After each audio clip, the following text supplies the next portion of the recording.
아까 제가 이야기했던 것처럼 요거 좀 이야기하고 민법 다시 좀 이야기를 해보게요.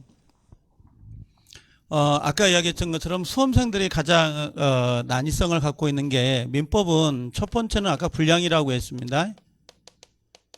그 다음에 두 번째로는 법률, 용어가 낯설다 이렇게 이야기를 하는 거 가장 그게 첫 번째고, 두 번째로는 이론을 공부를 해놔도 여기에다가 우리가 판례라고 하는 부분하고 그 다음에 플러스 사례라고 하는 거 있죠. 가불병 나오는 거 사례 문제가, 올해도 사례 문제는 13문제가 배정이 됐었는데 원래 문제 수가 좀 어려워지고 난이성이 높아지면 17문제에서 18문제까지 배정이 됩니다. 그래서 사례는 거의 정형화되어 있는 거거든요. 답 자체가 그렇게 어렵지 않기 때문에 금방 따라올 수 있는데, 요거하고 세 번째는 공부를 매일매일 해도 시험을 보면 아까 뭐라고 했어요? 점수가 이게 나오질 않아요. 이게 민법 문제거든요. 어느 정도 이렇게 가지 않으면. 이제 요게 가장 큰 어떤 내용이라고 보면 돼요. 그래서 여러분들 아까 나눠드린 프린트물이 있죠. 3페이지 한번 봐볼래요? 3페이지 한번 봐봐요. 3페이지 보면 민법 공부가 어려운 이유 하고 들어와 있는 부분이 있을 거예요. 보여요? 거기 보면 1번에 용어가 생소하다라고 하는 거 있죠. 용어가 생소하다라고 하는 게 요건데, 거의 대부분들이 아까도 이야기했지만 국어를 전공한 사람들이 대략 민법을 잘합니다. 국어를 전공한 사람들이 상당히 잘하는 게 이건데, 우리가 혹시 너 어떻게 살아? 이렇게 물어보잖아요. 너 어떻게 살아? 그러면 저 전세 살아요. 그런다든지 내 집이에요. 이렇게 이야기한다든지 저 월세 살아요. 이렇게 이야기를 한다고. 중구난방이죠. 근데 우리가 남의 집에 들어가서 월세를 내고 살고 있는 것을 우리가 토탈해서 뭐라 그래요? 그걸 임대차 법률용어로 바꾸면 임대차라고 하는데, 이걸 좀 쪼개볼게요. 우리가 이제 앞으로 연습을 많이 할 건데 법률 용어가 낯설다 그러면 그걸 쪼개는 습관을 갖는 게 좋아요. 우리 민법에서는 요 대차라고 하는 거 있잖아요. 대차가 있고 임자가 있는데, 자, 임대차라고 하는 건데 이 대차라는 것은 타인 물건이에요. 타인 물건을 빌려 쓰는 거 있죠. 빌려서 사용하는 거를 대차라 그래요. 대차라고 하는 거. 그러면 다시 해볼게요. 여러분들 사용대차라는 걸 들어본 적이 있나요? 사용대차 이런 것도 있고, 그 다음에 소비대차 이렇게 들어와요.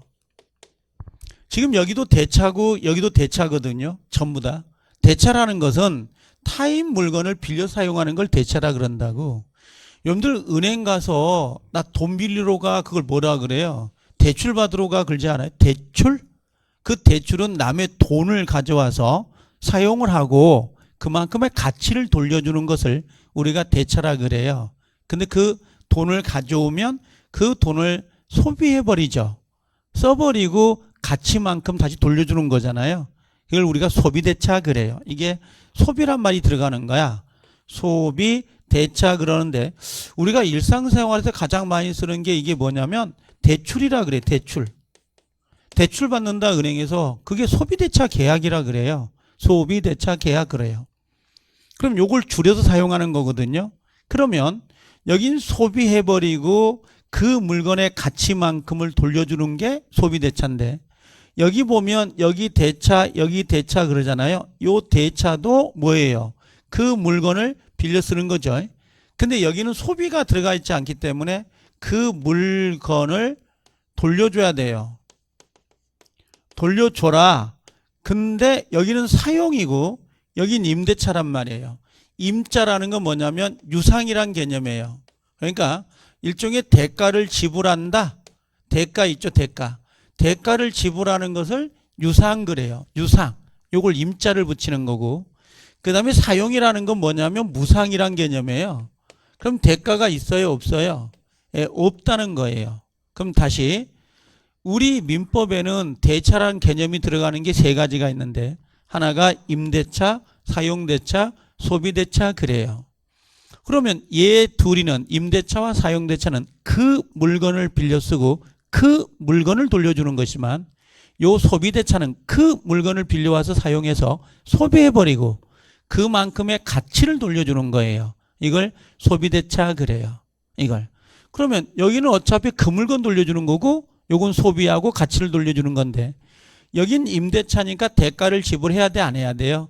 해야 되고 사용대차는 대가가 있어요, 없어요? 없어. 무상이라는 거지. 그렇죠? 요 소비대차하고 좀 차이가 있는 거죠? 이렇게. 그러면 우리가 일반적으로 배우는 건 얘를 배워요. 임대차는 거. 그럼 우리가 임대차라고 이야기할 때는 거의 대부분들이 세 가지 종류가 있다고 이제 또 쪼개보면 거기에 올전세. 나 전세 살아요. 그런 말 있죠? 전세 살아요. 그런단 말이야. 그럼 전세권이 아니고 전세거든요. 그게 임대차고. 반전세란 걸 들어본 적 있죠? 반전세. 보증금 얼마에 월세를 내는 거. 또는 우리가 원룸이나 오피스텔처럼 그냥 월세를 내는 형태도 있을 거고 이런 부분들을 보통 우리가 임대차 그래요. 이게 임대차 할 때 이런 용어들이 너무 헷갈린 거야. 이런 용어들이 정확히 짜져 있지 않으면 우리가 문장을 읽을 때 문장이 상당히 어렵게 느껴집니다. 문장이. 그래서 그 용어가 좀 줄여나가는 경우가 있는데 일단은 요건 제가 이야기하게 되는 건 분량인데 분량은 어차피 나중에 이렇게 아까 다이아몬드 형태로 해서 쭉 나가다가 줄여 나갈 거예요. 이 형태를 갖춰 나갈 거고 그 다음에 법률 용어는 여러분들 공부하시다가 모르는 법률 용어가 나오면 연필로 그셔놔라고요. 그리고 지식이나 어디에 네이버에 들어가서 물어보지 말고 쉬는 시간에 저한테 물어보는 게 가장 빨라요. 그냥. 근데 이런 건 안 돼요. 쉬는 시간에 오셔가지고 한 100개를 갖고 와. 나는 화장실도 가야 되고 손도 씻어야 되는데 갖다 놓고 막 100개를 나란히 물어봐 버리면 나 미쳐요. 그러지 않을까요? 그러니까 간혹 가다가 이렇게 체크한 것들을 오셔가지고 2개, 3개씩 물어보시라고. 이거, 뭐 내한테 지금 아니면 그 메가랜드 들어가면 질문란이 있어요. 거기다가 질문하셔도 되고. 아셨죠? 그럼 제가 이야기를 해드릴 테니까 이걸. 그래서 용어 정리는 용어는 별도로 보지 마시고 기본서를 읽어나가요. 읽고 있을 때 모르는 단어가 나오면 연필로 이렇게 동그라미 쳐가지고 표시해 주시라고. 알겠죠? 모르는 단어가 나올 때마다. 그러고 나서 1월달, 2월달 가면 아는 단어로 바뀌겠죠? 그럼 어떻게 해요? 지워요, 안 지워요? 그때는 또 지워나가죠. 지우개로. 계속 다 동그라미 쳐놓으면 나중에 창피해요. 그러니까 볼펜으로 하지 말고 연필로 다 동그라미 친 다음에 알면 지워나가라고. 이런 식으로. 알겠죠? 이런 식으로. 그러면 법률 용어가 좀 친숙해질 거예요. 법률 용어가. 법률 용어는 누구한테 물어보지 말고 쟤한테 물어보시면 되고 또 3월달이나 4월달 되면 고수라고 하는 사람들 나와요. 3, 4월달 가면 아주 그 고수가 돼서 박사? 아주 뭐 대단한 사람들 나온다고. 처음엔 항상 볼 때마다 떨어지지만 대답을 잘해 주신 분들이 있다고요. 그분들이 아는 것도 엄청 많아. 그분들한테 물어봐도 다 친절하게 아마 대답을 해줄 거예요. 아니, 저는 못 믿겠다 그럼 저한테 오시고. 쉬는 시간마다. 그래서 이렇게 찾아가는 게 가장 좋습니다. 알겠죠? 용어는 별도로 하지 마시고 이렇게 내가 나올 때마다 설명을 할 테니까 용어가 법률 용어가 민법 공부의 거의 60%라고 생각하시면 돼요. 60%가 법률 용어예요. 이걸 해석을 할 줄 알면 나머지는 쉽게 접근할 수 있도록 되어 있습니다. 두 번째는 이론이에요. 이제 요 이론하고 판례 사례인데 요건 있는 것 같아요. 자, 어떤 게 있냐면 여러분들 이론 공부를 해요. 이론 공부를 합니다. 자, 우리가 나중에 가면 우리 가장 한 게 뭐라고 할까? 이중매매라고 할까? 이중매매 이렇게 두 가지가 있어요. 올해 시험에 안 나왔더라고. 내년에 여러분들 시험에 상당히 조심해야 돼. 반사의 질서는 나왔어요. 불공정이 빠졌고 작년에 불공정이 나왔거든요. 28회, 29회까지. 불공정 법률행위가 있어요. 근데 올해는 나올까요? 내가 수업할 때도 좀 나오기가 좀 그렇습니다. 그래서 올해는 반사의 질서하고 이중매매는 꼭 알고 가야 된다 했는데 반사의 질서가 시험에 나왔고 이중매매는 뺐어요. 그럼 올해 이중매매는 사례형으로 들어갈 거라고. 올해 31회 때는. 그럼 이중매매라는 건 자 봐봐요. 자, 모르면 끊어요. 이중으로 뭐가 되는 거야? 매매를 하는 거예요. 매매. 그럼 이중이라는 건 갑이 이렇게 건물을 하나 갖고 있는데 듣고만 계세요. 다음 주에 가면 엄청나게 합니다. 이런 사례를. 내가 사례를 좋아해가지고 사례를. 얘가 많이 들어가야지 이해가 빠르거든요. 그러면 이 사람이 을하고 1차 매매를 해요. 여기서 질문. 매매가 뭐예요? 매매가 뭘 것 같아요? 우리가 매매하면, 자, 갑이란 사람이 집이 있어요. 그리고 이 집을 을이라는 사람한테 야, 내 집 1억에 팔면 괜찮겠다라고 생각할 수 있죠. 자, 그림을 그려보면 이 사람 머리예요. 갑의 머리예요. 보여요? 그럼 갑은 이 집을 1억에 팔 생각을 갖고 있는 거야. 생각을 요걸 의사라 그래. 내심의 의사. 야, 말을 좀 해. 말을. 네 생각을 이야기해야 내가 알아들을 거 아니야? 이렇게 이야기하죠. 그럼 생각을 하고 있지만 얘는 알아요? 몰라요? 모르죠. 그러면 갑은 이렇게 을한테 뭐라고 해? 생각을 표시하겠죠. 입을 통해서. 야, 내 집을 1억에 사라. 입을 통해서. 이걸 뭐라 그래요? 표시라 그래요. 이걸 합해가지고 의사 표시 이렇게 이야기해요. 머릿속에 있는 건 뭐예요? 의사. 요 입 바깥으로 나오는 걸 뭐라 그래? 표시. 의사 표시. 이게 합성어예요. 생각만 하고 있으면 상대방이 알아 몰라? 모르죠. 표시가 안 되니까. 그래서 의사 표시 그래요. 그럼 이 사람은 집을 팔겠다는 거잖아요. 그럼 을은 뭐예요? 마음에 들면 1억 정도면 괜찮을 것 같다 하고 생각할 거 아니야. 그러고 나서 을은 누구에게? 갑에게 그래 내가 1억에 사겠습니다라고 또 표시를 해요. 을의 의사 표시가 들어가죠. 그럼 의사 표시가 몇 개예요? 2개. 갑의 의사 표시, 을의 의사 표시가 2개죠. 2개의 의사 표시라 그래요. 갑의 의사 표시 하나, 을의 의사 표시 하나가 둘이 대립돼.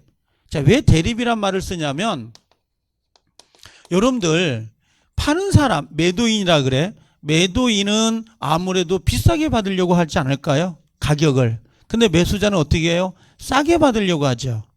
싸게 살려고. 그럼 2개가 대립되다가 어느 순간 합일점을 찾지 않을까요? 야, 1억 2천. 얘가 뭐라 그래? 야, 1억 2천 너무 비싸. 1억. 이렇게 간단 말이야. 그럼 갑은 야, 1억은 너무 싼 것 같은데? 그럼 1억 1천. 그럼 얘가 뭐라 그래? 콜. 1억 1천 하고 합의가 되는 거야. 그렇지 않겠어요? 여러분들 그 계약이에요. 2개 의사가. 여러분들 결혼하려면 뭐라고 했어요? 청혼 같은 거 하지 않아요? 청혼? 청혼이 뭐예요? 그게 청약이지. 나오고 결혼해 줄래요? 그렇죠? 우리가 이렇게 있잖아요. 뒤트렁크 열면 막 풍선 날아가고 아니면 케이크 이렇게 씹을 때마다 다이아몬드 반지가 나오고 그런 건 우리가 할 수가 없어요. 연예인들이 아니면. 그런 걸 기대한다고 가끔 아가씨들은. 그렇죠? 그래요? 그런 추억 없죠? 그렇죠? 그냥 살다 보니까 사는 거지. 그렇죠? 자. 근데 그런 게 없다고. 그러니까 2개 의사가 뭐예요? 대립되는 거야. 그때 청혼할 때 똑같아. 방 2개짜리, 방 3개짜리 그럴 거 아니에요. 이게. 대립되다가 어느 순간 뭘 찾는 거야? 합의를 찾는 걸 뭐라 그래? 계약이라 그러지. 계약.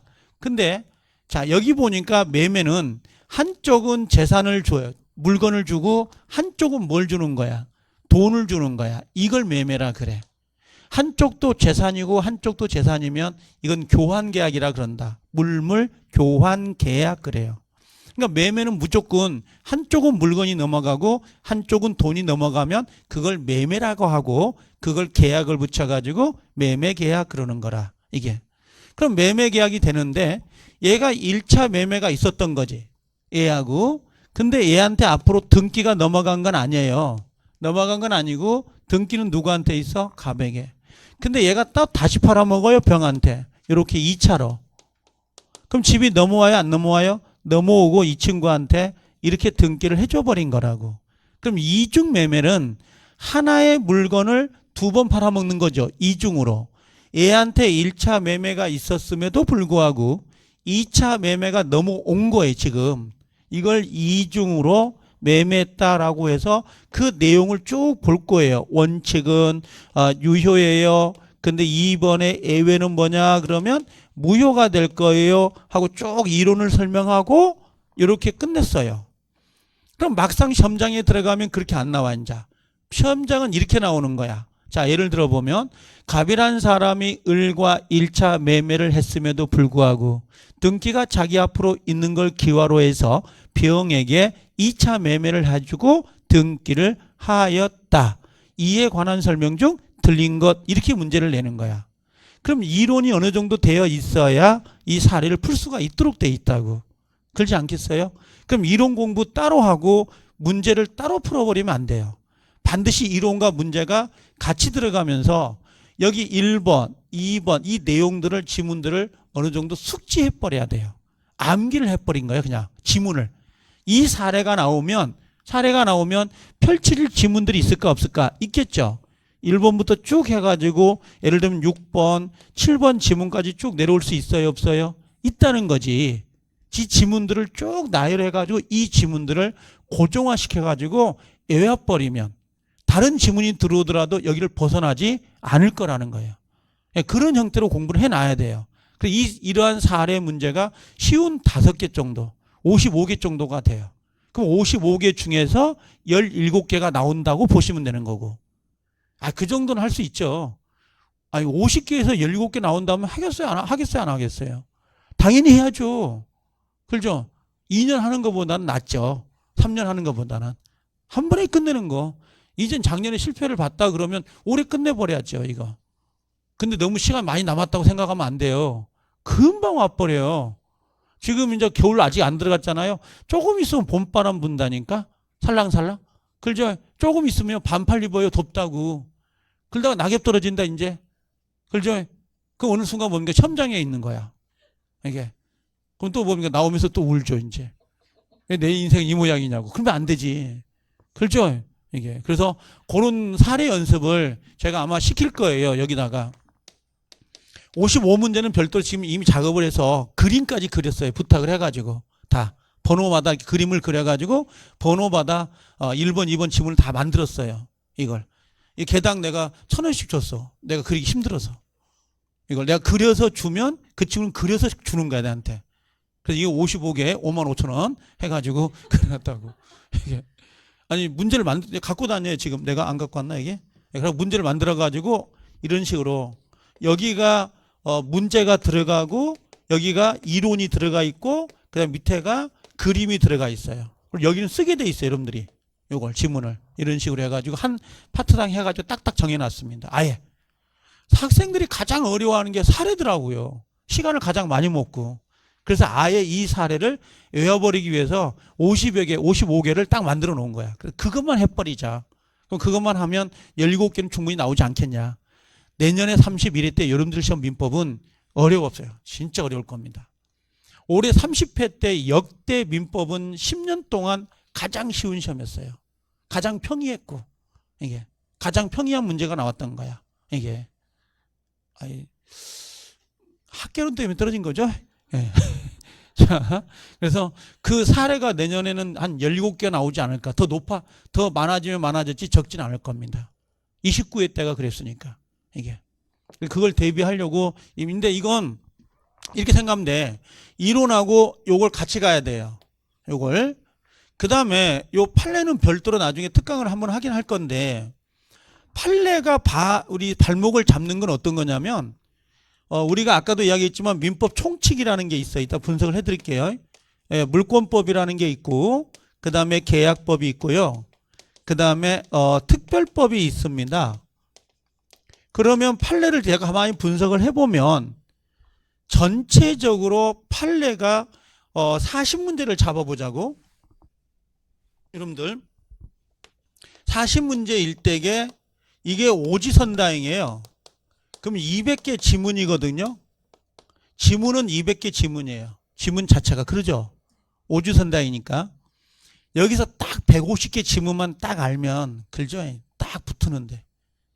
150개만 알면. 그러면 이 40개, 이게 200개 지문 중에 판례 지문이 몇 개나 될까요? 라고 물어요. 보통 판례 지문이 몇 개나 돼요? 그러면 거의 65% 이상이 들어갑니다. 거의 65%가 판례 지문이에요. 5개 지문이 나올 때 3개는 판례예요. 원래 지문이. 근데 우리가 판례처럼 안 보이고 그냥 평상시 사용하다 보니까 이게 판례인지를 몰라서 그러지 거의 65%가 판례 지문이에요. 판례 지문. 근데 이 판례 지문을 가장 효율적으로 많이 쓰는 게 어딜까요? 예, 물권법이 판례예요. 우리가 내용을 해볼게. 아직 민총이 뭔지도 모르는데 민총은 거의 대부분이 조문이에요. 조문 위주로 문제가 배열됩니다. 10문제가. 이게 10문제짜리입니다, 원래. 이게 14문제, 이게 10문제, 이게 6문제인데 조문 형태고 물권법은 거의 대부분들이 판례입니다. 판례 플러스 사례 형태로 문제가 배정이 돼요. 그래서 학생들이 가장 어려워하는 게 민총은 41번부터 해가지고 50번까지고 얘는 51번부터 해가지고 64번까지 문제예요. 이 물권법이. 그래서 물권법에 가면 학개론이 1번부터 풀잖아요. 그럼 이쯤 오면 지쳐요, 머리가. 산소가 없어요, 산소가. 머릿속에.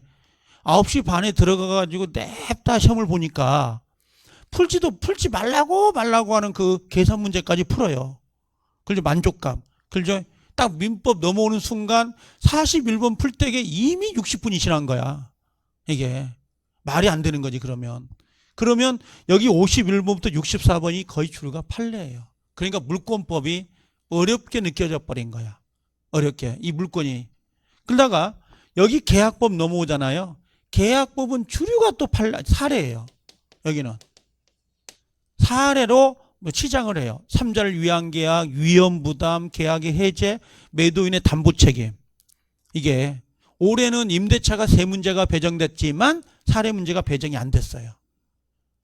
임대차가 3문제가 나왔다니까. 30회 때. 지상물 매수 청구권 나왔죠. 부속물 매수 청구권 나왔죠. 사례가 없이 쉽게 나온 거예요. 그러니까 올해 문제가. 근데 원래 임대차도 사례가 반드시 하나가 들어갑니다. 그래서 10문제 중에 계약법 10문제 중에서 사례 문제가 거의 5문제에서 문제를 차지합니다. 원래 계약법은. 이게. 그 여기서 한번 지쳤죠. 여기서 한번 지쳐버린다고. 그 다음에 이 판례는, 특별법은 조문이고요.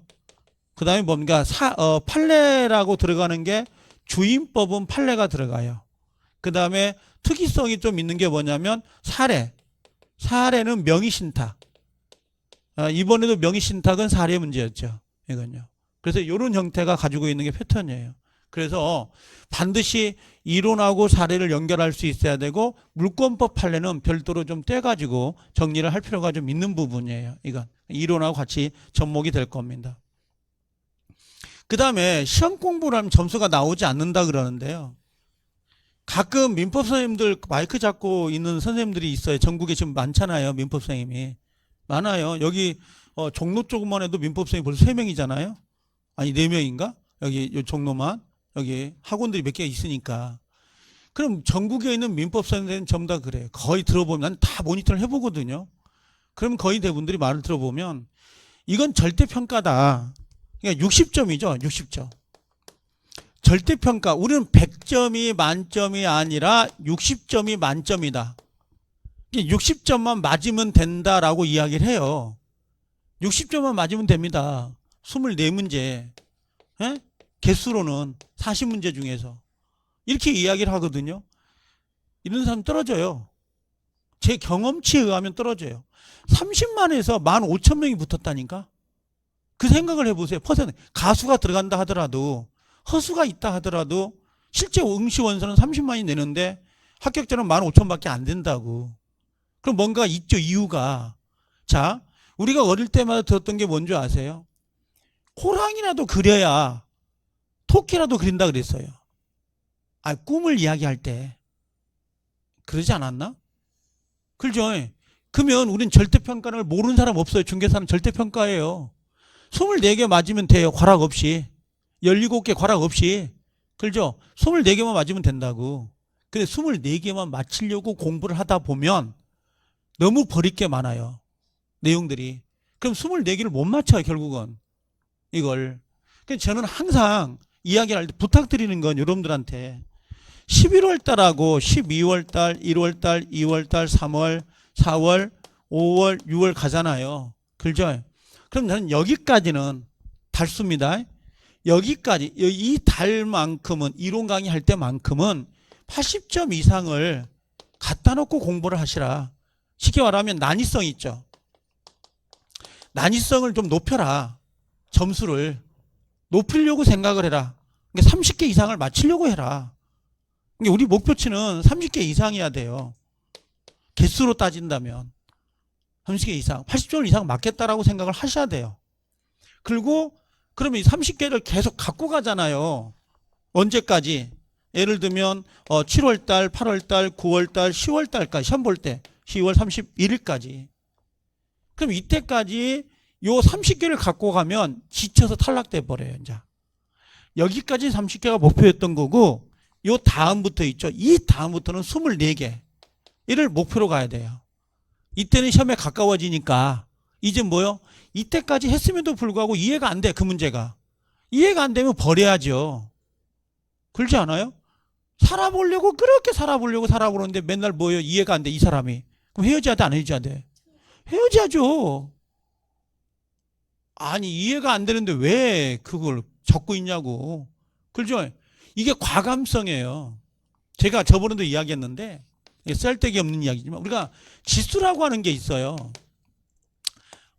지성지수, 그 다음에 뭐 감성지수, 그 다음에 역경지수라고 하는 게 있다고. 이게 지성지수는 어떤 거냐면 사람이 다 갖고 있는 거예요. 뭔가를 공부해서 뭔가를 배우려고 하는 지성지수가 있고요. 감성 같은 거 있죠. 영화 같은 데 봐보면 나도 30대, 20대는 안 울었어요. 드라마 보면서. 요즘은 드라마 보면 또 울더라고요. 가끔 눈물이 나요. 먼 산 쳐다보지. 집사람 보고 있으면 창피하니까 남자라고. 그렇게 눈이 이렇게 따갑지? 하고 이렇게 닦죠. 그게 누가 봐도 슬픈 영화가 아닌데도 불구하고 슬프게 느껴지는 감성지수가 있다고. 그런 분들이 있어요. 강한 사람들이. 근데 역경지수라는 건 뭔가 힘든 일이 닥쳐도 그걸 헤쳐나갈 수 있는 힘. 이게 역경지수라고. 이 사람들이 거의 대부분 CEO가 돼요. 우리가 일명 뭡니까? 사장님들. 이걸. 저는 사장이 될 수가 없어요. 저는 감성지수가 더 강하거든요. 제 스스로 생각해 보면. 역경은 가다가 지치면 어떻게 에라씨 그냥 주저앉는 스타일? 이게. 근데 보통 일반 여러분들은 안 그래요. 이거 중개사 하시는 분들은 이게 더 강하더라고요. 이 역경지수가. 그 역경지수 이 사장이 될 수 있는. 첫 번째는 뭐냐? 남을 탓하지 않아요. 남을 비판하지 않는다고. 이게. 두 번째는요. 자신을 믿어요. 나는 내 자신을 내 스스로 못 믿거든. 역경지수가 강한 사람들은 자신을 믿는다고. 세 번째는 뭐예요? 무조건 뭐예요? 할 수 있다. 할 수 있다. 이걸 긍정적 마인드를 꼭 갖고 있는 사람들이에요. 거의 이런 분들이 성공하더라고. 성공을 하는 거 보니까. 나는 1등보다는 2등이 낫거든요. 저는. 내 심적으로. 솔직히 그러면 안 되거든. 지금 이게 프로니까 1등이야 돼 그런 거지만 제 심정이 그래요. 저는 그런 스타일이에요. 그래서 이게 안타까워. 예전에 하다고 하는 거예요. 수험생들이 이거 좀만 하면 될 것 같은데 왜 이걸 안 하지? 그런 게 좀 애잔해요. 제가 그런 게 좀 강한 습성이거든요. 습성 자체가. 이거 조금만 하면 합격할 수 있는 시험인데 왜 이걸 안 할까? 이거 합격해서 나가면 얼마나 할 게 많은데 이게. 그런 생각들이 많이 있죠. 이게 금방 가잖아요, 시간들이. 그래서 요거 항상 마음에 갖고 가실 필요가 있는데 여기 똑같아요. 30개잖아, 여기까지 목표가. 근데 이때도 30개를 목표로 가버리면 자기에 대한 어떤 실망감이나 자괴감 같은 게 느낄 수 있다고. 그래서 이젠 버릴 건 과감히 버려야 돼. 7월부터는. 끌고 갈 필요가 없어요. 그래서 24개만 맞으면 된다, 이때는. 그럼 여기 이미 밑바닥에 깔렸죠. 30개 하려고 깔렸기 때문에 실제 시험장에 가서 봤는데 모르는 문제가 나와도 이때 배웠던 응용 능력이 생긴다고, 여기가. 실제 문제에서. 근데 항상 똑같이 1년 동안 24개가 목표예요. 1월달, 2월달, 3월달 계속 24개가 목표인데 막상 시험장에 가면 당황해버려요. 내가 못 보던 지문들이 나와버리면 당황하게 된다고. 그래서 처음에 공부할 때는 약간 퍼센트 난이성을 높여서 해라. 그리고 점점 가면서 줄여나가라. 7월부터 8월부터는 과감히 버릴 건 버려야 된다. 이게 목표예요. 그럼 제가 항상 이건 하고 계세요. 예를 들면 3월부터 모의고사가 들어가잖아요. 이렇게. 그 다음에 4월부터 또 모의고사 들어갈 거고 그 다음에 5월달 모의고사가 들어와요. 이게 5월 모의고사 들어오고 그다음 결국 10월 달에 들어오는데 10월 달 모의고사는 보지 마요. 알겠죠? 마음이 흔들려. 10월 달 모의고사 점수가 잘 나오면 건방져질 거고, 아니면 점수가 안 나오면 마음이 흔들려 가지고 난 될까? 그런 의구심을 던져버린다고. 그래서 아예 10월 달이나 아니면 빠른 사람은 9월 달부터 모의고사 심적으로 좀 약하다. 나처럼 감성지수가 높은 사람들은 9월 달부터 안 봐도 되고요. 그래도 뭔가 9월까지는 봐야지 한 달을 안 봐. 이건 10월 달에 웬만하면 저는 거부감이 느껴져요. 저는 안 보는 게 더 좋아합니다. 단 여기까지 모의고사는 진짜 필히 봐야 됩니다. 반드시 답안지 체크하고 할당하고. 근데 여러분들은 여기까지 올 때 내가 항상 수업 끝날 때도 그 말 했어요. 이게 목표예요. 목표. 여러분들이 2020년도에 가지고 있는 목표는 합격이에요. 목적이 아니고 목표고, 목적은 돈이겠지. 나중에 가면. 그러면 여기 3월 모의고사에서 제가 항상 목표치 생출이야. 처음 공부한 사람들이 와가지고 모의고사하는데 15개 이상은 맞추려고 노력을 해라. 무조건 찍어서 맞히든 뭐가 맞히든 15개 높이를 하라. 왜 15개라는 목표를 주는지 아십니까? 15개라는 거 갖다 주면 나는 무조건 15개를 맞으려고 확률 퍼센트가 높은 것을 공부할 거예요. 이건 시험에 나와요. 그럼 그건 파버린다고 학생들이. 이걸 맞추려고 이 목표치를 달성하려고 하니까. 그 다음에 4월달 모의고사에 가잖아요. 그럼 이걸 높이는 거야 이제. 예를 들면 20개로 높이는 거야. 내가 능력이 된다 그러면 한 18개에서 20개 이런 식으로 개수를 점점점 목표치를 갖다 놓는 거예요. 이게 단번에 올라가질 못하니까 떨어질 수도 있거든요. 근데 5월달 6월 모의고사가 약간 어려워요.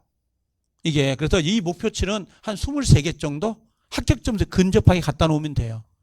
어떤 분들은 여기 4월 모의고사에서 60점 넘어야 된다. 1차가 미친 거예요. 4월 달에 11월 달에 와서 4월 달 모의고사 시험 봤는데 60점 넘는다? 그런 사람 많지 않아요. 정말 없어요. 60점 넘는다 그러면 뭐겠어요? 이미 스펀지에 물 먹은 거야. 이게 처음 먹은 거 아니에요. 알겠어요? 그렇지 않으면 생출이 이게 뭐 4월 모의고사에서 24개를 맞아본다? 그런 거 없어요. 그 유야가며. 알겠죠? 그러니까 처음 오신 분들은 이 정도가 목표치고, 만약에 내가 작년에 했는데 정말 재수없이 떨어졌다. 개수가. 그럼 4월 목표치다 60점 갖다 놔야 돼요. 23개 정도는 꼭 갖다 놔야 됩니다. 이거. 정말로. 이걸 넘겨야 돼요. 그러니까 처음 하신 분들은 이 개수를 계산해 보면 되고, 그 다음에 지금 뭡니까? 재수한다.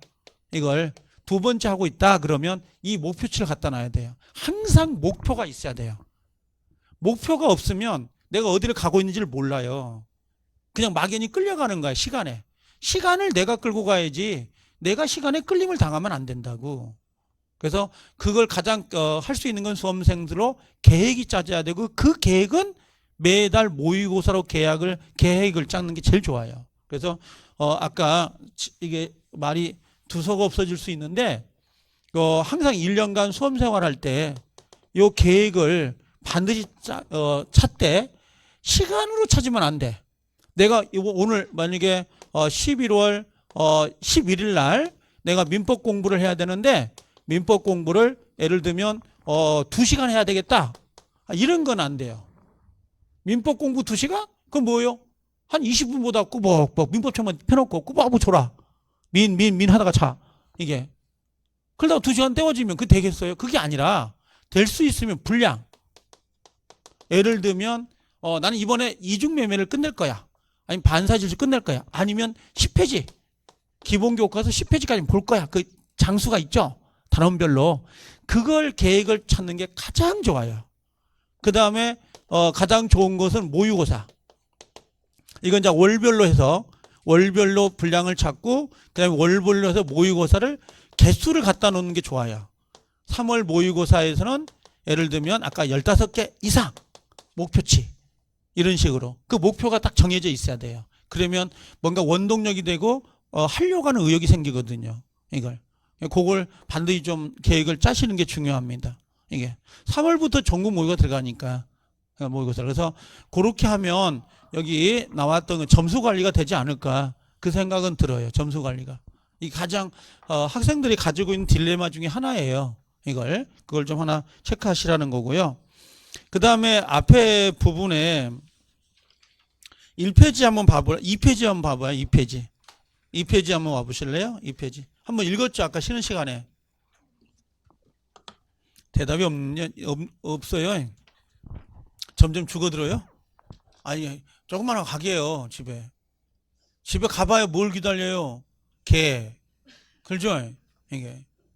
뭐 비판하는 건 아니고 내가 항상 그러는 게 개가 친구가 되는 세상이요. 이게 우리 때는 개가 식량이었는데. 아니, 우리 어릴 때는 개가 식량이었다고 생각했지 개를 방에 데리고 와서 키운다? 그 생각을 전혀 안 했었거든요. 죄송해요. 개 좋아하는 사람도 있을 건데. 얼마나 애로우면 개가 친구가 될 거예요. 집에 가봐. 일 끝나고. 그럼 뭐요? 애들은 문도 안 열어봐. 그죠? 개새끼만 와서 꼬랑지 흔들면서 뭔가 반가워요. 그러면 내 자식이지. 이게. 방에 있는 자식은 아니야. 내 자식 아니야, 이젠. 그죠? 개가 내 자식이지. 그죠? 그렇게 되는 세상이 된 거야. 근데 중개사는 절대 그러면 안 돼요. 중개사 하실 분들은 옆에 사람하고 정말 친해져야 돼요. 그래, 언니 하다가 나중에 뭔가 물건도 넘기고 그 친화력이 상당히 중요합니다. 돈과 직결돼. 알겠죠? 옆에 한번 쳐다봐봐요. 누구로 뭘로 보여? 사람으로? 돈. 알겠죠? 농담이고. 알겠죠? 그래서 친해져야 된다고, 사람들하고. 그리고 이게 내일부터라도 오실 때 먹을 거라도 좀 싸갖고 오세요. 초콜릿도 괜찮고 집에서 달걀이라도 사갖고 삶아서 오든지. 그럼 옆에 짝꿍한테 하나 주다 보면 얻어먹은 게 있으니까 또 줄까 안 줄까? 준다고. 여기는 안 싸워도 되겠네. 미남이라 아마 옆에 사람 언니들이 다 해줄 거야. 이모들이. 환장하거든. 다 친하게 지내야지. 그래 나중에 이게 그래야 뭔가 민법 공부가 싫어지더라도 옆에 짝꿍이라도 보려고 올 거 아니에요. 그러지 않아요? 밥을 같이 먹다 보면 내가 안 가면 밥 못 먹지 하고 나올 수도 있어요, 없어요? 아니 그런 동기부여가 있어야지. 어차피 1년간에 끝내려고 하는 거 이건 절대평가지 경쟁 상대가 아니거든요. 모르는 게 있으면 같이 기브앤테이크처럼 이렇게 도와주기도 하고 그래야 된다고. 유기적 관계가 이게. 자 거기 한번 봐보면 2페이지 한번 읽어볼게요. 그냥 발목을 잡는 민법 단번에 합격하는 방법 나와 있죠. 자 동그라미 1번에 우리가 소중한 시간 비용을 들여서 여기 와 있는 이유가 뭐예요? 단번에 합격하는 거야. 1년에 합격하려고 마음먹는 거지 2년 가지 말라는 거죠. 웬만하면 1년에 끝내자 그런 의미예요. 그렇게 나도 노력할 거고. 그럼 두 번째 보면 열심히 하지 않아서 떨어지는 경우는 있지만 열심히 해서 떨어지는 경우는 없어요. 열심히 해서 떨어지는 경우가 없어요. 열심히 하면 붙어요, 안 붙어요? 붙어. 시간이 좀 걸릴 뿐이지. 그렇죠. 근데 학원을 오면 강의를 하면서 이게 중요하다 포인트를 잡을 거 아니에요. 그걸 중심으로 공부하면 시간이 줄어들 수밖에 없는 거야. 합격점이 와 닿는 게. 그 다음에 세 번째 가장 효율적인 공부 방법은 정도라고 하는 거예요. 왜 그러냐면 이게 사람들이 수험 생활이 길어지는 게 뭐냐면 팔랑귀예요. 팔랑귀. 그거 알아요? 내가 공부하다 보면 3월 달쯤 되면 점수도 안 나오고 지치거든요. 그럼 옆에 있는 거 새로운 책을 갖고 있다? 아니 무슨 학원에서 가져온 프린트물이라도 갖고 있다고. 그럼 궁금해. 수업은 안 들어. 계속 수업 나가고 있는데 그것만 쳐다봐. 프린트가. 그래서 쉬는 시간에 기회가 생기니까 언니 이 프린트 뭐야? 이렇게 물어본다고. 옆에 학원 있잖아. 나눠주고 괜찮더라. 이거. 그럼 언니 나 좀 빌려줘. 나도 복사 좀 할게. 하고 가서 복사해서 쌓아놓은 게 이만큼이야. 이만큼. 보관자료예요. 보관자료. 그럴 필요 있어요? 없어요? 없어요. 한 사람 것만 제대로 해도 붙는데 아무 지장 없거든요. 이게. 그러니까 이게 팔랑귀처럼 움직이지 말고 꾸준히 이거 하세요. 이거 하세요. 이거 하세요. 이거 외우세요. 그러면 그대로 따라가시면 돼요. 똑같아요. 민법은 저를 믿고 따라오면 되고 또 학개론 그다음에 중개사법 똑같아요. 여기 오신 분들 잘 가르치거든요. 거의 짬밥들이 벌써 몇 년입니까? 20년 가까이 되는 사람들인데 강의를 할 때게 이게 예전에 있었던 학원에서 그 학원에서도 민법의 기출문제를 내가 10년간 썼어요. 기출문제를. 여기에서 기출문제를 내가 또 지금 쓰고 있는 거고. 여기 메가에서도. 그럼 기출문제가 예상문제라고 그랬죠? 대략 무슨 문제가 나올 걸 안다고. 지금 이게. 그래서 그 박스가 만들어지는 거라고, 전체적으로. 그래서 항상 그냥 해라는 대로만 가시면 될 것 같아요. 알겠죠? 다른 거 하지 말고. 그 다음에 거기 분량을 줄이는 거 있죠? 두 번째, 첫 번째가 분량 줄인다 보여요? 이 분량은 내가 줄여줄 테니까 제가 하라는 대로 하시면 돼요. 여러분들이 분량을 못 줄여요. 줄일 수 없죠. 700페이지면 700페이지가 다 중요하게 보이지, 어떤 건 중요하고 어떤 건 안 중요하다, 그렇게 할 수가 없거든. 그래서 분량은 제가 줄여드릴 건데, 나중에 다음 주 오면 기본 교과서 가져올 거 아니에요. 가져올 때에 꼭 오실 때 그것만 갖고 오세요. 뭐라고 하냐면 그 참조용으로 그 색깔을 갖고 와야 돼. 이게 색깔인데 빨강이요? 빨간이요? 니은이요? 강이요? 자, 모르면 물어봐. 그게 편해요. 그 다음에 파랑 있죠? 근데 우린 빨간색은 그렇게 많이 안 써요. 보통 요 파란색을 많이 쓸 거거든요. 그래서 요건 빨간색은 별 표시 5개 뭐 이렇게 써놓습니다. 이렇게 표시해가지고 갖다 놓을 거니까, 그러면 여러분들 공부할 때, 복습할 때 예습하지 마. 민법은 절대 예습하지 마. 뭘 한다고 예습해? 하지 말고 그 수업 끝나고 나서 집에 가서 4시간짜리를 2시간 보든 어떻든 간에 복습을 하셔야 돼. 근데 복습을 할 때에 가장 좋은 방법은 11월 달하고 12월 달, 그 다음에 1월 달, 그 다음에 2월 달은 제가 부탁드리니까 동영상을 활용하세요. 동영상. 이거 이제 외부로 빠져졌는데 동영상을 반드시 보셔야 돼요. 동영상을. 이 지금 올라가잖아요. 실시간. 오늘 거 봐요, 안 봐요? 뭘 봐? 미쳤어요. 이거 아무것도 아닌데. 오늘 거 보라는 게 아니고 동영상을 보시는데, 절대 동영상을 볼 때에 한 번, 두 번 보고 오시면 돼요. 다른 과목 보지 말고 민법만 봐. 알겠죠? 학계론 하고 1차가 먼저 잡혀야 되잖아. 2차 선생님한테는 민법 선생님이 2차도 꼭 보라고 했다고 그렇게 이야기하고. 알겠죠? 실제는 가면 그래, 안 그래? 안 돼. 그렇게 볼 수가 없어. 그럼 우리가 보통 10시에 시작을 해가지고 1시 반 정도에 끝나잖아요. 그럼 3시간 반 분량이잖아요. 그러면 똑같이 가서 동영상 볼 때 3시간 반을 보는데 어떤 분은 막 5시간 봤다 그래요. 어떻게 늘려붙든지. 이게 절대 그러면 안 돼. 동영상은 혹시 요게 있고 요렇게 된 거 혹시 알아요? 보통? 그 동영상을 보면 요건 대감기죠. 요건 뭐 멈춤이죠. 요건 앞으로 전진이잖아. 그래요? 그럼 내 목소리가 지금 빨라요? 늦어요? 적당하죠? 그냥 아무것도 아니에요? 그냥 멍 때리고 있는 거예요? 자, 이건 뒤로 가는 거고, 요건 앞으로 가는 거고, 요건 멈춤이잖아요. 동영상은 절대 모르면 멈춤을 하면 안 돼요. 가장 안 좋은 것은 얘예요. 예. 다시 뒤돌아가는 거. 못 알아듣겠어? 다시 돌려? 같은 내용을 계속 리플레이해. 그러면 안 된다고. 절대 여기 11월 달, 12월, 1월, 2월까지는 그냥 절대 이 멈춤, 이거 사용하지 말고 요것만 해요. 제 목소리가 너무 느리다 그러면 1.5배? 예, 요렇게 활용하는 게 훨씬 낫지. 절대 멈춤을 하면 안 된다고. 커피 타러 가야 돼. 괜찮아. 11월, 2월 여기까지는. 나 혼자 떠들게. 그냥 가서 입을 열어, 입을. 빨리 열고. 알겠죠? 틀어놓고 목소리만 크게 해놓고 밥을 해. 무슨 말인지 알겠어요? 찌개 끓여. 내 목소리만 크게 해놓고. 그래놓고 이때까지는 그래라고. 알겠죠? 귀에 딱지가 어눌 정도로. 이 말이 낯서지 않을 정도로. 그래서 계속 틀어놓고 놀으라고. 음악 틀지 말고 뽕짝 틀어놓고 트로트 틀어놓고 하지 말고.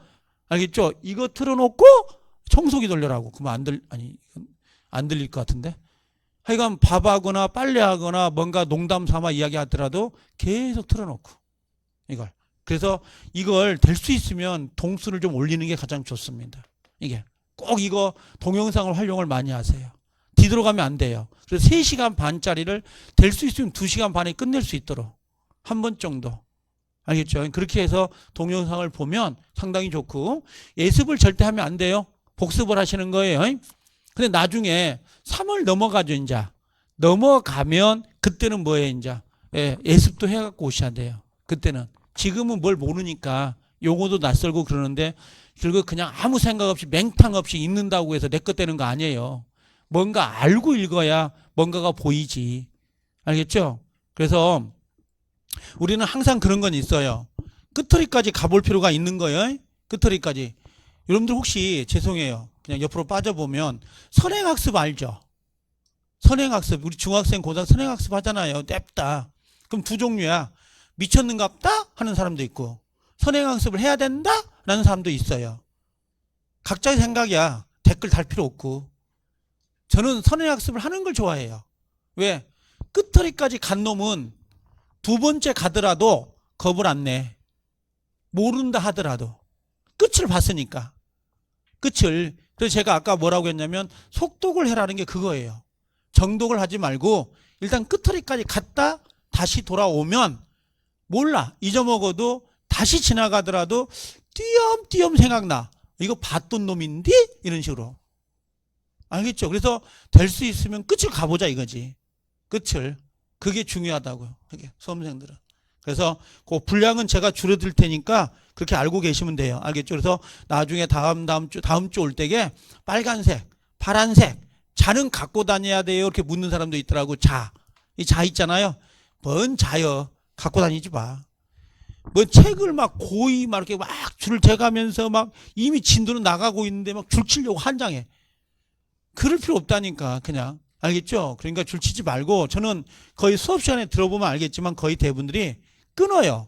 모르면 끊고 끊는 걸 많이 해요. 그리고 동그라미 치고요. 이걸. 문장이 길면 끊어야 돼요. 끊어서 읽는 게 확실히 파악하기 좋거든요. 그 연습을 아마 11월, 12월에 많이 할 거예요. 특히 12월 달에 계약법은 거의 한번 디테일하게 볼 겁니다. 반드시 10문제 중에서 한 8개 정도 수준까지 올려놓을 거예요. 12월부터. 이걸. 그걸 알고 계시면 되고, 그 다음에 두 번째 보면 확실히 암기란 말 보이죠? 아까 제가 이야기했던 거. 보이신가요? 그럼 내가 이거 암기해주세요. 그럼 그건 외워갖고 오셔야 돼요. 이해가 안 되는데요? 까라면 까는 거요. 왜? 여기는 연구를 하는 게 아니에요. 민법 공부를 하는 게 아니라 민법 시험 공부를 하는 거야. 40개 중 빨리 뭡니까? 24개를 맞춰가지고 학교 가는 거. 동영상 보시면 또 똑같아요. 여긴 느긋하게 왔다 갔다 하는 장소가 아니라고. 이게 1년 만에 어떻게든 끝내려고 목표로 가지니까. 나도 똑같아. 여러분들 붙어야 나도 기분 좋고, 그렇죠? 붙어서 나가면 잘 가르쳤어요 하고 그럴 거 아니야. 그럼 뭐가 많아져? 농담이에요 그거. 무슨 말인지 알겠죠? 그리고 나중에 학교에 가서 딱 가면 다 댓글 달아야 돼? 싸가지 없는 새끼. 그러면 하지 말고. 알겠죠?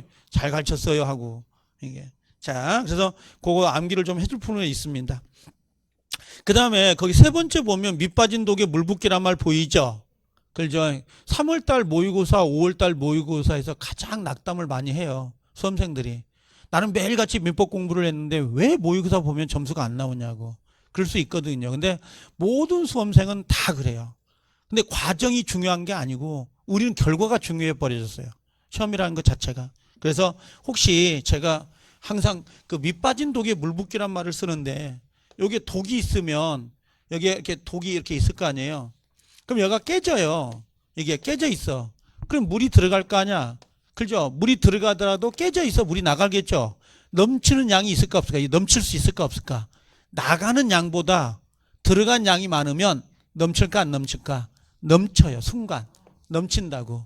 그게 언제예요? 10월 31일 날 넘쳐야 되는 거야. 오전 9시 반에. 알겠죠? 근데 뭐요? 10월 31일 날 저녁에 넘쳐. 시험 끝나고 왔는데 더 충만해.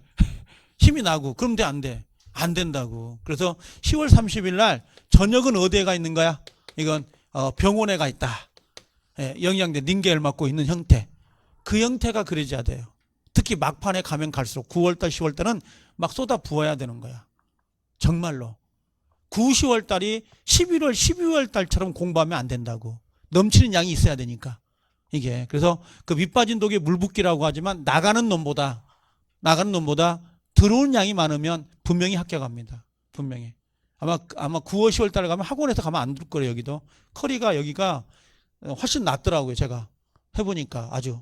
이 커리가 짜져 있는 게 거의 아마 죽음일 거예요, 9월, 10월 달에. 그러니까 절대 7월 달쯤 되면 점수가 안 나온다고 숨어요. 독서실 같은데. 숨지 말고 학원에 오셔야 돼요. 학원에. 그래야지 으쌰으쌰하고 가는 거야, 그게. 동영상을 보신 분들도 중간에 놓쳐버리면 안 되거든요. 계속. 자, 그래서 그렇게 한번 정도 보시고, 거기 세 번째 한번 봐봐. 3번에. 문제 중에서 가장 좋은 문제가 뭐예요? 기출문제예요. 이 기출문제를 반드시 통해서 보면 다음 문제를 우리가 예측할 수 있다고. 그래서 기출문제가 예상문제입니다. 그렇게 생각하시면 될 거예요. 그래서 모든 프린트가, 다다음 주 프린트가 나가잖아요. 그럼 전부 다 복습하고 지문 정리된 거. 그 다음에, 요렇게 나갈 거예요. 다다음 주 오시면. 계약법 할 때. 이렇게 앞면 A4 용지 한 장이 나갈 건데 앞에는 1번의 OX 문제가 나가요. 이렇게 OX 문제가 나오고 이건 복습 문제예요. 그 다음에 다음 장 있죠. 다음 장에 나가면 그 뒷장을 넘겨보면 여기는 기출 문제가 한 문제씩 해서 요게 전체 지문이 해석이 돼 있어요. 5개 지문 전체가. 그리고 여기가 문제가 나가요. 2, 3 배운 만큼. 이건 예수 문제예요. 그럼 요건 뭐냐면 요 문제는 수업 시간에 제가 수업 시간에 이걸 풀어드릴 거예요. 이건 풀어줄 거고 이 복습 문제는 여러분들이 풀어야 되고요. 밑에 해설 답이 다 달려 있습니다. 답이 달려 있는 거고 요건 제가 풀 거고요. 같이. 그래서 앞뒤로 문제가 나가는데 전체가 얘도 기출문제고 얘도 기출문제 지문을 풀어서 갖다 놓은 거예요. 그렇게 생각하면 돼요. 그 바운드를 벗어나지 않도록 하기 위해서. 그래서 그렇게 정리해 나갈 거니까 그렇게 좀 알고 계시면 될 겁니다. 거기 3페이지로 이제 와 보세요. 자, 저도 OT를 이렇게 오래 길게 해본 적은 처음이에요. 저도 OT 저는 거의 없어요. OT가 원래 이렇게 해본 적이 없다고. OT를 제가 해보면 딱 5분 하고 바로 수업 들어가요. 제 스타일이 원래. 근데 이건 OT가 이번 주가 있으니까 아마 전체 다 들을 거예요. 과목별로. 어떤 공부 방법, 어떻게 해라. 목소리, 성향. 지금 내 목소리가 맞춰져요. 여러분들 사이클하고. 그게 중요해요. 내 목소리하고 여러분이 듣는 청각하고 사이클이 맞춰야 돼요. 그게 중요합니다. 잘 들을 수 있는지 없는지. 이게. 자, 여기서 작년에 요걸 해볼게요. 30회 때 거하고 자 29회 거를 한번 해볼게요. 이건 할 생각이 없었는데 잠깐 봐볼래요? 1차 과목이 지금 민법이잖아요. 학개론하고. 그러면 29회 때 학개론이 개론 있죠? 개론이 쉬웠을까요? 어려웠을까요? 29회 때 엄청 쉬웠어요. 정말로 기출문제 5회 거만 풀고 가면 맞출 수 있을 정도로. 그래서 전부 다 학개론 선생님들이 찬양을 받았어요. 점수가 나오니까. 잘 갖췄다고. 이게. 그리고 민법은 어떻게 됐을까요? 민법은요. 민법은 29회 때 까다로웠어요. 24회 때는 그 다음에 29회 때 이때 문제 패턴이 바뀌었어요. 29회 때 출제자들이 잘 낸 거야. 민법은 문제를 어떻게 내냐면 다른 과목은 모르겠고 민법은 산업인력공단에서 선정위원회라는 걸 부탁을 해요. 그러니까 각 대학 교수님들 있죠. 그 교수님들한테 문제를 의뢰를 해. 그럼 그 문제가 산업인력공단에 산업인력공단에 모여서 그걸 테스트해서 결국 문제를 만들어내요. 이게. 그러면 29회 때는 학개론이 쉬웠고 민법이 어려웠다고? 30회 때는 어떻게 됐냐면 학개론이 어려워졌어요. 엄청 어려운 거죠. 올해 시험이. 그리고 거꾸로 민법은 엄청 쉬워져 버렸어요. 문제 패턴을 보면 이런 식으로. 그러면 31회 때 여러분들 시험은 어떻게 될까요? 하고 문제가 되잖아요. 그럼 패턴을 봐보세요. 여기 쉬웠죠. 여기는 어려웠죠. 그럼 여기는 뭐겠어요? 이제 여기는 쉬워질 수밖에 없어요. 이게 지그자로 가는 거니까. 근데 거꾸로 민법은 어떻게 돼 이제? 당연히 어려울 수밖에 없어요. 난이성이. 그럼 난이성이 간다면 29회 때 난이성으로 가지 않겠냐? 그 생각은 해요 지금. 그럼 29회 때 가면 난이성이 좀 높은 패턴이에요. 역대 5년 안에 가장 어려웠던 시험이 29회였거든요. 그래서 문제 패턴이 바뀐 거야. 올해 상당히 궁금했던 거죠. 민법이 어떻게 문제가 나올 건지. 이게 좀 어떻게 촉각을 좀 세우고 있었던데, 올해 문제는 민법은 너무 합격할 수 있을 정도로 점수를 줘버렸어요. 그냥 이게 그게 좀 있었고, 그 다음에 요걸 좀 해볼게요, 여러분들. 문제가 나오면 옳은 걸 찾으라는 게 있고, 옳은 거요. 그 다음에 틀린 걸 찾으라는 게 있고, 그 다음에 박스형 문제가 있습니다. 그 다음에 사례형 문제가 나오거든요. 보통 우리 민법은 골고루 나와요. 골고루. 옳은 것이 쉬울까요? 틀린 것이 쉬울까요? 문제가 나오면. 옳은 걸 찾는 게 쉬워요? 틀린 걸 찾는 게 쉬워요? 틀린 걸 찾는 게 훨씬 쉽습니다. 왜 그럴까요? 우리는 공부할 때 전부 다 뭐예요? 옳은 것만 이야기를 해요. 옳은 것만 이야기를 해서 강의를 한다고. 그럼 틀린 게 찾으세요. 그럼 눈에 보일까 안 보일까? 더 쉽게 접근이 돼요. 그래서 틀린 것이 훨씬 이게 쉽습니다. 이게 쉽다고 봐요. 그래서 여긴 틀린 거고. 그러면 우리가 보통 29회 때 문제가 나올 때 여기가 22문제 예를 들면, 아니 여기가 19문제? 그 여기가 22문제죠. 그러면 이런 형태로 문제가 배정이 됐어요. 거의 비율 퍼센트가 5대 5예요. 거의 퍼센트가. 근데 올해 30회 때 오니까 옳은 것하고 틀린 걸 찾으세요 라고 했는데 틀린 것이 27문제였어요. 13문제가 옳은 걸 찾으라고 했고. 그러니까 문제서로 보면 훨씬 쉬워진 거죠. 이렇게 놓고 봐도. 근데 박스 문제가 예전에 29회 때 박스 문제는 3문제였거든요. 근데 올해는 박스 문제 6문제인가? 이렇게 문제가 배정이 됐는데, 박스형 문제가 원래 지문은 박스형이, 자, 문제를 봐볼게요. 이거 아는 거하고 모르는 게 차이가 있거든요. 문제가 나오면 1, 2, 3, 4, 5가 나와요. 오지선다형. 이런 식으로. 그럼 오지선다형은 4개 지문을 맞히면 다 아는 거죠. 다 여기서 5개 지문을 다 알아야 맞히는 거예요? 4개만 알면 맞히는 거예요? 4개만 알면 맞히는 거거든. 5개를 알 필요가 없다고. 예를 들면 이렇게 해볼까요? 0, 0, x, 0. 답은 몇 번이요? 자, x, x, x, x. 5번은 진짜 모르겠어, 지문을. 답은 몇 번이에요? 5번이에요. 무슨 말인지 알겠어요? 5개 지문을 다 알아야 답을 찾는 게 아니라고. 얘는 여기 4개만 알면 답을 찾는 거거든요. 그러면 박스형 문제가 나오면 지문이 원래 하나, 둘, 셋, 4개가 들어가요. 그리고 5개 지문이 안 들어가요. 왜 그러냐면 여기서 조합을 해야 되거든요. 요 조합할 시간을 주는 거야. 한 지문을 읽을 시간을, 타이밍을. 알아들어요? 근데 올해 기출문제 6문제 박스형 문제는 지문이 3개밖에 없었어요. 다. 3개씩밖에 안 들어가는 거야. 기억, 니은, 디귿, 그리고 조합. 이런 식으로. 이게 시간이 널널했다는 거지. 원래 박스형 문제는 4개가 나와요. 지문 안에 4개가 들어가고 조합을 만들게 돼 있다고. 근데 올해 30회 때 박스형 문제는 3개씩 지문만 들어가고 조합을 해서 만들게 됐다고. 그럼 내년에 우리 시험에 나올 때는 아마 4개 지문에 박스형 문제는 2개에서 3개 정도 배정될 거예요. 이게 확 줄 거라고. 이게 박스형 문제 나오긴 나옵니다. 우리도. 그 다음에 사례형 문제가 예전에 29회 때는 몇 개였냐? 준사례까지 17문제였어요. 공식적인 것은 14개였고 준사례까지 넣으면 17개인데 요게 30회 때는 올 때 13개로 문제가 줄어들어요.